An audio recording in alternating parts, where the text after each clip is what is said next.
इस वीडियो में ब्रह्मांड और सौरमंडल से रिलेटेड जितने भी एग्जाम के लिए क्वेश्चन होते हैं उनको देखते हैं।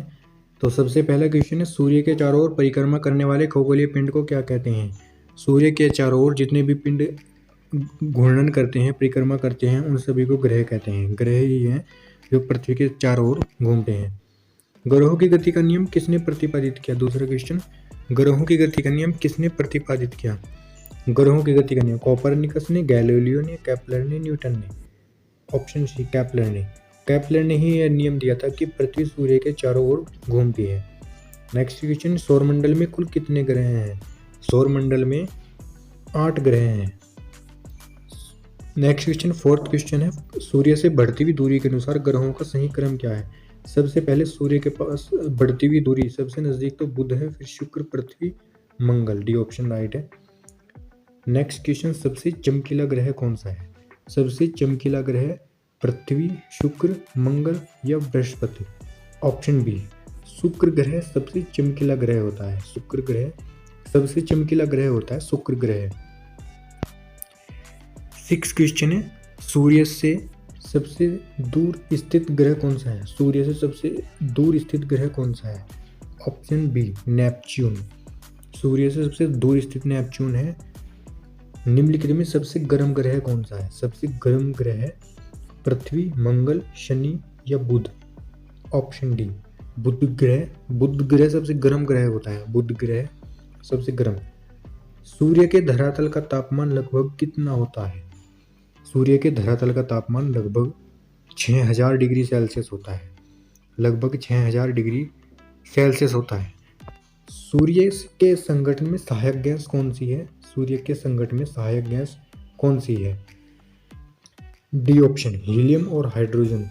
हीलियम और हाइड्रोजन गैस। नेक्स्ट क्वेश्चन, बिना उपग्रह वाले ग्रह हैं। जैसे पृथ्वी का अपना उपग्रह चांद होता है, वैसे ही बिना उपग्रह वाले ग्रह कौन से हैं। ऑप्शन डी, बुध और शुक्र का कोई उपग्रह नहीं होता। बुध और शुक्र का कोई उपग्रह नहीं होता, इसलिए ये बिना उपग्रह वाले ग्रह हैं।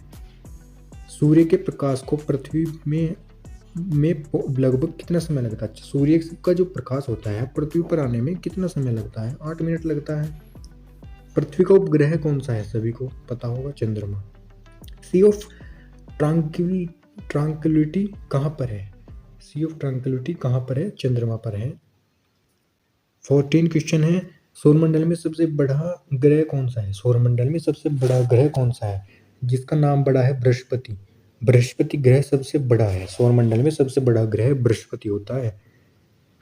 पृथ्वी के अतिरिक्त किस ग्रह पर वायुमंडल पाया जाता है। तो पृथ्वी के अतिरिक्त मंगल पर है। मंगल ऐसा ग्रह है जिस पर वायुमंडल पाया जाता है।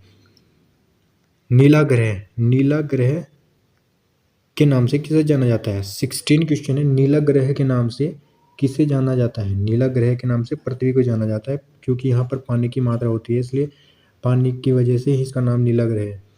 सूर्य से पृथ्वी की दूरी कितनी है। सूर्य से पृथ्वी की दूरी कितनी है, तो 256 मिलियन किलोमीटर, 256 मिलियन किलोमीटर सूर्य से पृथ्वी की दूरी है। पृथ्वी पर दिन रात की अवधि कहाँ समान होती है। पृथ्वी पर जो दिन रात की अवधि कहाँ समान होती है, ऐसे कौन सा स्थान है, तो भूमध्य रेखा पर होती है। भूमध्य रेखा पर दिन रात की अवधि समान होती है। पृथ्वी पर दिन व रात होने का कारण क्या है। पृथ्वी का दिन रात होता है जो, उसका कारण है पृथ्वी अपने अक्ष पर घूर्णन करती है। पृथ्वी अपने अक्ष पर घूर्णन करती है। 20 क्वेश्चन है, पृथ्वी की अपनी अक्ष में गति है। पृथ्वी की अपने अक्ष में गति है, तो ऑप्शन ए, पश्चिम से पूर्व की ओर है। पृथ्वी पर अपनी अक्ष की गति है वो पश्चिम से पूर्व की ओर होती है। सूर्य और पृथ्वी के बीच की अधिकतम अपसोर होती है। अपसोर, अगर अपसोर पूछता है, अपसोर होती है 4 जुलाई को। अपसोर, सूर्य और पृथ्वी के बीच की अधिकतम दूरी जिसे अपसोर कहते हैं, वो 4 जुलाई को होती है।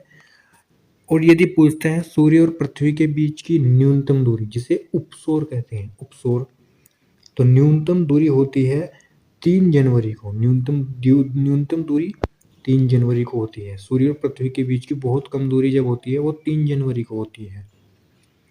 निम्नलिखित में से, नेक्स्ट क्वेश्चन, निम्नलिखित में से किस तिथि को दिन रात बराबर होते हैं।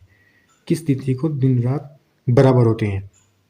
21 मार्च को भी दिन रात बराबर होते हैं और 22 सितंबर को भी दिन रात बराबर होते हैं।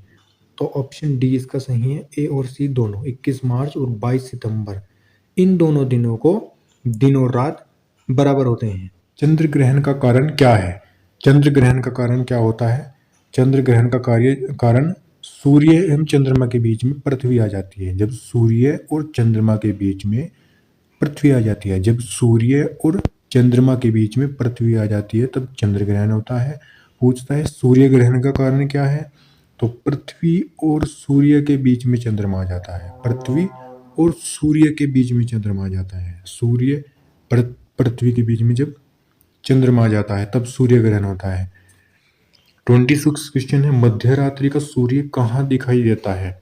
मध्य रात्रि का सूर्य कहाँ दिखाई देता है? तो नॉर्वे में दिखाई देता है। मध्य रात्रि का सूर्य नॉर्वे में दिखाई देता है। भूमध्य रेखा पर पृथ्वी का व्यास कितना है? व्यास है लगभग कितना? 12,800 किलोमीटर। भूमध्य रेखा पर पृथ्वी का व्यास 12,800 किलोमीटर है।